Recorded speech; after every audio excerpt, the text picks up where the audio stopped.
बिस्मिल्लाहिर्रहमानिर्रहीम। अस्सलाम वालेकुम। कैसे हैं आप सब लोग। आज मैं आपसे शेयर करने लगी हूँ सबकी बहुत ही फेवरेट डिश कड़ी पकोड़ा, जिसे पूरी दुनिया में बहुत ज़्यादा पसंद किया जाता है। हम ये ऑथेंटिक रेसिपी एक न्यू टच के साथ आपसे शेयर करने लगे हैं। रिक्वेस्ट है कि वीडियो को मुकम्मल वॉच कीजिएगा ताकि ये बहुत ही आसान और न्यू रेसिपी आप तक मुकम्मल पहुँच सके। इसकी तैयारी के लिए हम लेंगे जी मट्टी की हांडी। और जो लोग हैं कड़ी खाने के बहुत ज़्यादा शौकीन, वो एक बार मट्टी की हांडी में कड़ी को ज़रूर ट्राई करें। हमने लिए 1 कटोरी घी की गर्म करने के साथ ही हम इसमें शामिल कर देंगे बारीक कटे हुए प्याज और हरी मिर्चें। एक बड़े साइज़ का हमने प्याज लिया है जिसको हमने बारीक काट लिया है। अब हम प्याज फ्राई करेंगे हल्का कलर ब्राउन होने तक। अब इससे ज़्यादा प्याज के कलर को ब्राउन नहीं करना, तो हम इसमें शामिल कर देंगे 1 छोटा चम्मच चॉप लहसुन। लहसुन का इस्तेमाल भी इससे ज़्यादा नहीं करना। अब लहसुन को हम फ्राई कर लेंगे थोड़ी देर के लिए प्याज के साथ ही, ताकि बहुत ही अच्छी सी खुशबू आ जाए। जो ही अच्छी सी खुशबू आएगी तो हम इसमें करेंगे जी बेसन का इस्तेमाल। हमने लिया 1 कटोरा भर के बेसन, और बेसन को शामिल कर देंगे लहसुन, प्याज और घी में। यहाँ पे इस बात का आपने बहुत ज़्यादा ख्याल रखना है कि फ्लेम को स्लो ही रखना है, फ्लेम को तेज़ बिल्कुल भी नहीं होने देना। हम बेसन को अच्छे से रोस्ट कर लेंगे घी, प्याज और लहसुन में, क्योंकि हमने कढ़ी का जो घंटों वाला काम है वो करना है मिनटों में। बेसन जो ही रोस्ट होगा घी, प्याज और लहसुन में, तो एक इंतहाई अच्छी सी खुशबू आना शुरू हो जाएगी, क्योंकि बेसन का कच्चापन ख़त्म हो जाएगा। जो ही हम बेसन को थोड़ी देर के लिए इसी तरीके से रोस्ट करेंगे, तो इसका जो बैटर है वो बहुत ही स्मूथ किस्म का हो जाएगा, और जो घी है वो सेपरेट हो जाएगा। थोड़ी देर के लिए हमने बेसन को जो ही रोस्ट किया है, तो आप देख सकते हो कि इसका किस कदर ज़बरदस्त किस्म का बैटर तैयार हो चुका है। अब हम क्या करेंगे, अब हम इसी बेसन में शामिल कर देंगे जी लस्सी को। हमने लिया 3 पाव दही। ना ही बहुत ज़्यादा खट्टा था, ना ही मीठा था, लेकिन खट्टा ज़रूर था। उस दही में हमने शामिल किया हाफ़ लीटर पानी, और बेलने से हमने उसकी लस्सी तैयार कर ली है। लस्सी को हम छान लेंगे स्ट्रेनर की हेल्प से, और इसके साथ ही मज़ीद पानी का इस्तेमाल करेंगे। क्योंकि ये पानी बहुत ज़्यादा कम है, तो हम इसमें और पानी शामिल करेंगे। स्ट्रेनर से हमने लस्सी को बहुत ही अच्छे से छान लिया है, तो अब हम इसमें इस्तेमाल करेंगे मज़ीद पानी का। अब पानी जो हमने इसमें इस्तेमाल करना है, अब हांडी का जो एंड है हम उस तक पानी का इस्तेमाल लाजमी करेंगे। और इसी के साथ ही कढ़ी के कलर को खूबसूरत बनाने के लिए हम इसमें हल्दी का इस्तेमाल करेंगे। हल्दी का इस्तेमाल जो है वो आप ज़्यादा भी कर सकते हैं, कम भी कर सकते हैं। इसी बेलने से हमने लस्सी तैयार की थी, और इसी बेलने से ही हम बेसन और इस लस्सी को अच्छे से मिक्स कर देंगे। थोड़ा टाइम लगाएंगे, इसी तरीके से ही मिक्स करते रहेंगे जब तक कि लस्सी और बेसन जो है वो गर्म नहीं हो जाती। हमने इस बात का भी यहाँ पे ख्याल रखना है कि जो ही लस्सी गर्म होना शुरू हो जाएगी, तो इसके ऊपर झाग आना शुरू हो जाएगी, जैसे कि आप देख रहे हो, और हम आपको बता रहे हैं कि ये ऊपर झाग आ चुकी है। इसके बाद आपने फ्लेम को बिल्कुल स्लो कर देना है, और स्लो फ्लेम पे इस लस्सी को और बेसन को हमने पकने देना है। आहिस्ता आहिस्ता ये बेसन और लस्सी जो है वो गाढ़ी होना शुरू हो जाएगी, और हमारी कढ़ी भी तैयार होना शुरू हो जाएगी। आप देख रहे हो कि आहिस्ता से ये कढ़ी जो है तैयार होना शुरू हो रही है। अभी जो है इसका बैटर हमने थोड़ा और थिक करना है, तो तभी ये कढ़ी बहुत ही ज़बरदस्त किस्म की तैयार होगी।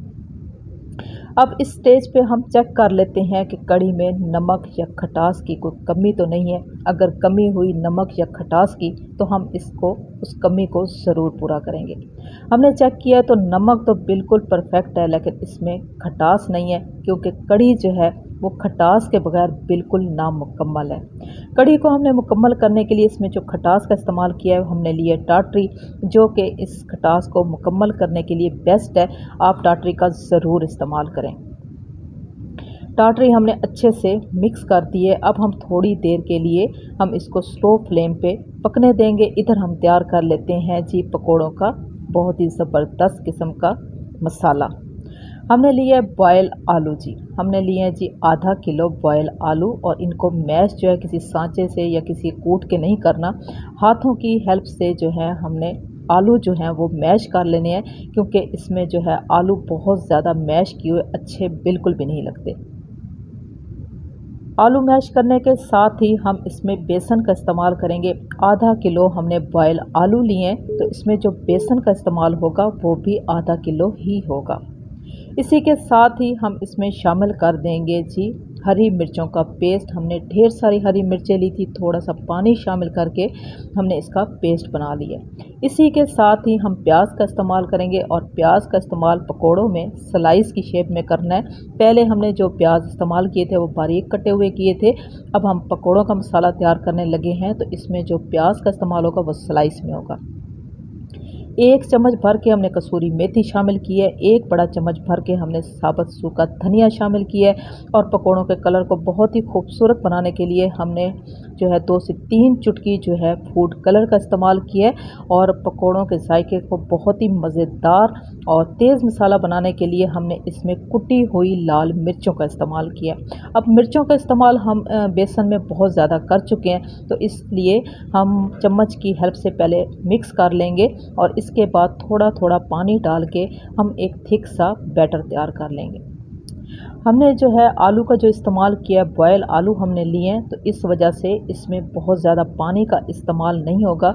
यानी कि पकोड़ों का जो मसाला हम तैयार कर रहे हैं, इसको पतला नहीं रखना, इसको थोड़ा सा थिक रखना है, यानी कि सख्त रखना है। अच्छे से इस मसाले को गूँध लेना है।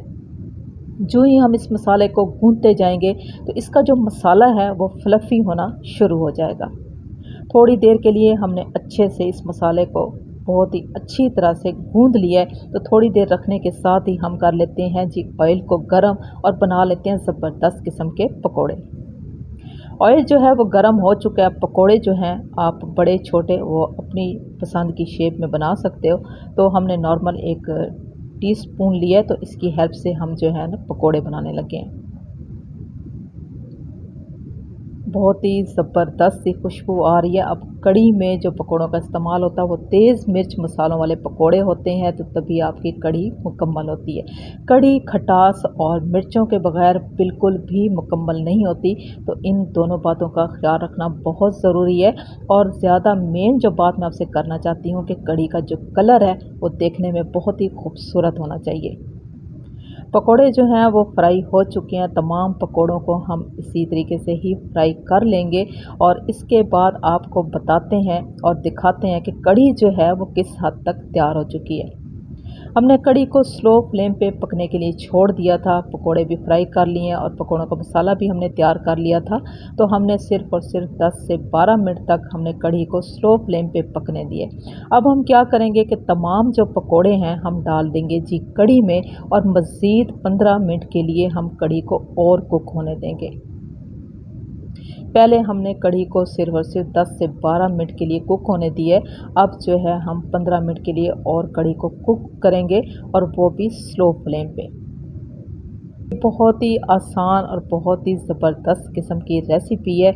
अगर आपके पास मिट्टी की हांडी नहीं है तो आप जल्दी से ले आएँ मिट्टी की हांडी और ज़रूर ट्राई करें ये ज़बरदस्त सी रेसिपी। अभी कढ़ी तो हमारी तकरीबन मुकम्मल हो चुकी है, तो अभी कमी रहती है जी तड़के की, और तड़के के बगैर हो कढ़ी तो वो कैसे मुकम्मल हो सकती है। अब इस कढ़ी को बहुत ही मज़ेदार बनाने के लिए हम मज़ीद इसमें इस्तेमाल करेंगे लाल मिर्चें कुटी हुई। इससे टेस्ट जो है बहुत ही ज़बरदस्त किस्म का आ जाता है, तो हम इसको 5 से 6 मिनट के लिए और कुक करेंगे। जब आपको ये तसल्ली हो जाए कि कढ़ी आपकी पसंद की तैयार हो चुकी है, तो आपने चूल्हे को ऑफ़ कर देना है। 5 से 6 मिनट तक और हम कढ़ी को कुक करेंगे, तो हमें अंदाज़ा हो गया है कि कढ़ी जो है हमारी पसंद की अब ये तैयार हो चुकी है। इतनी ज़बरदस्त किस्म की ये कढ़ी तैयार होती है और इतना ज़बरदस्त इसका टेस्ट आता है कि आप सोच नहीं सकते। चूल्हे को हमने बिल्कुल ऑफ़ कर दिया है। अब हम क्या करेंगे जी, लगाएंगे तड़का। सिंपल सा तड़का लगाएंगे। ये वही ऑयल है जिसमें हमने पकोड़े तैयार किए हैं। अब हम इसमें डाल देंगे 1 चम्मच भर के ज़ीरा। अब ज़ीरे को इस तेज़ गरम ऑयल में हम अच्छे से फ्राई होने देंगे, यहाँ तक कि इसकी अच्छी सी खुशबू आ जाए और ज़ीरा जलना शुरू हो जाए। जब तक ज़ीरा जलेगा नहीं तो इसकी मज़े की खुशबू नहीं आएगी। तड़का हमने लगा दिया है। हमारी रेसिपी मुकम्मल तौर पे तैयार हो चुकी है। आसान और सादा सी रेसिपी कढ़ी की रेसिपी जो सबकी फेवरेट डिश है, आपको कैसी लगी? अच्छी लगी हो तो मेरी आपसे रिक्वेस्ट है कि आप मेरे चैनल को ज़रूर सब्सक्राइब कर लें, मेरी वीडियो को लाइक और शेयर ज़रूर कर दें और इस बाकमाल रेसिपी को ज़रूर ट्राई करें। इसी के साथ इजाज़त चाहूँगी। अल्लाह हाफ़िज़।